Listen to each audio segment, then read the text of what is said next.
Guys, welcome back to this channel. And इस video में हम बात करेंगे कि आप सीरम बिलीरुबिन की रिपोर्ट को कैसे रीड कर सकते हो। तो जो सीरम बिलीरुबिन है वो लीवर फंक्शन के टेस्ट में लिखा हुआ मिल सकता है आपको।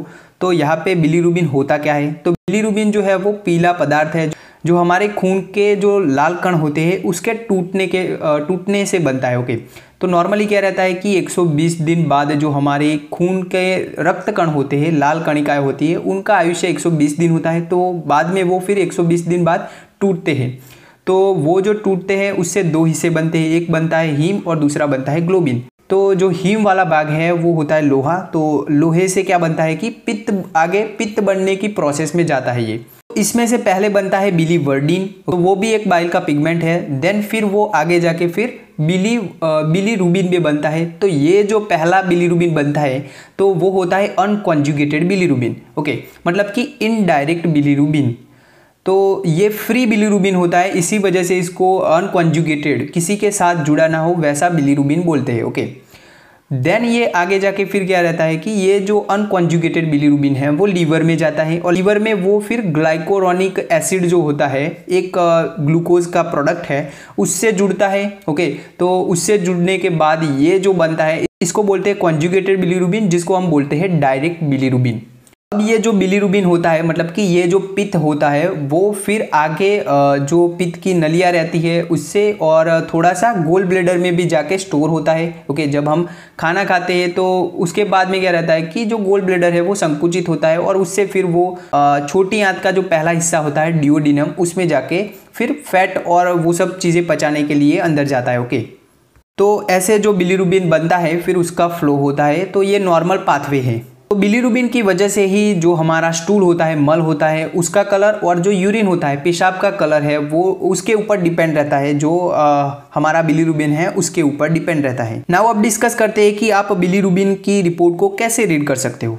तो यहाँ पे एक रिपोर्ट है, इसमें लिखा है टोटल, डायरेक्ट और इनडायरेक्ट बिलीरुबिन। ओके, तो कभी कभार कुछ रिपोर्ट में टोटल और डायरेक्ट बिलीरुबिन ऐसा दो भी लिखा हुआ मिल सकता है आपको। तो इसमें तो आप इनडायरेक्ट कैसे निकालोगे, तो इनडायरेक्ट आप इजीली निकाल सकते हो। जो टोटल बिलीरुबिन है उसमें से आप डायरेक्ट बिलीरुबिन को निकाल दोगे तो आपको इनडायरेक्ट बिलीरुबिन मिल जाएगा। जैसे कि यहाँ पे टोटल बिलीरुबिन कितना है, 0.55 है।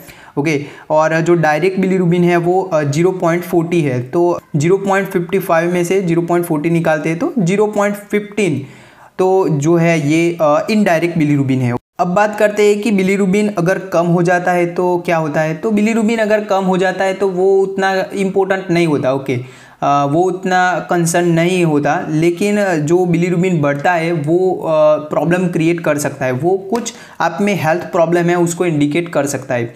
जैसे कि डायरेक्ट बिलीरुबिन अगर बढ़ा है तो आप अंदाज़ा लगा सकते हो कि प्रॉब्लम जो है वो लीवर में होगी, या फिर जो पित्त की नली है वहाँ पे होगी, या फिर गोल ब्लेडर पित्ताशय में हो सकती है, या फिर पैंक्रियाज में कोई ट्यूमर व्यूमर है और उसकी वजह से जो नली है पित्त की वहाँ पे दबाव आता है और उसकी वजह से जो बिलीरुबिन है, पित्त है, वो नहीं निकल पा रहा है। तो उसकी वजह से भी आप में यहाँ पे क्या रहता है कि जो डायरेक्ट बिलीरुबिन है वो बढ़ता है।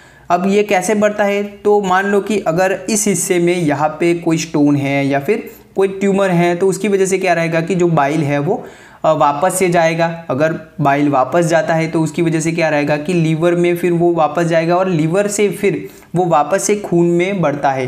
तो यहाँ पे कौन सा बिलीरुबिन बढ़ा हुआ मिल सकता है आपको, तो यहाँ पे जो डायरेक्ट बिलीरुबिन है वो बढ़ा हुआ मिल सकता है। मतलब कि लीवर में कुछ प्रॉब्लम है या फिर पित्त की जो नली है वहाँ पे कुछ ऑब्स्ट्रक्शन है, कहीं पे रुकावट है, तो उसकी वजह से जो बिलीरुबिन बढ़ता है तो वो रहता है डायरेक्ट बिलीरुबिन। दूसरी चीज़ की इनडायरेक्ट बिलीरुबिन किन किन कंडीशन में बढ़ा हुआ मिल सकता है, तो नॉर्मली क्या रहता है कि जो 120 दिन बाद क्या रहता है कि जो खून की कणिकाएं है वो टूटती है, रक्त कणिकाएं है वो टूटती है और फिर उससे पहला जो बनता है वो बनता है इनडायरेक्ट बिलीरुबिन। तो अगर खून की रक्त कणिका ज़्यादा दर से टूट रही है या फिर खून की रक्त कणिका का कुछ शेप में प्रॉब्लम है और उसकी वजह से वो ज़्यादा टूट रही है, तो उस कंडीशन में यहाँ पे जो बिलीरुबिन बढ़ता है, मतलब जो बिलीरुबिन बढ़ता है वो होता है इनडायरेक्ट बिलीरुबिन। मतलब कि अगर इनडायरेक्ट बिलीरुबिन बढ़ा है तो आपको समझना है कि यहाँ पे खून की कणिका जो टूटती है उसका दर ज़्यादा है या फिर उसके शेप में कुछ प्रॉब्लम है। जैसे कि मलेरिया की कंडीशन रह सकती है। अगर इनडायरेक्ट बिलीरुबिन बढ़ा है तो उसमें मलेरिया की कंडीशन रह सकती है। देन स्पेरोसाइटोसिस, जिसमें खून की रक्त कणिका है वो गोल बन जाती है। उसके अलावा देखें तो सिकल सेल एनीमिया है, ओके, जिसमें सिकल आकार की बन जाती है। उसके अलावा देखें तो थैलेसेमिया है। इसके अलावा देखें तो हीमोलाइटिक एनीमिया की कंडीशन रहती है, मतलब कि उसमें खून की रक्त कणिका ज़्यादा टूटती है। तो आपको समझना है कि इसमें इनडायरेक्ट बिलीरुबिन बढ़ता है या फिर इनडायरेक्ट बिलीरुबिन बढ़ा हुआ है, तो आपको समझना है कि खून की रक्त कणिका है वो ज़्यादा टूट रही है। तो ऐसे देखनी रहती है जो सीरम बिलीरुबिन की रिपोर्ट है उसको।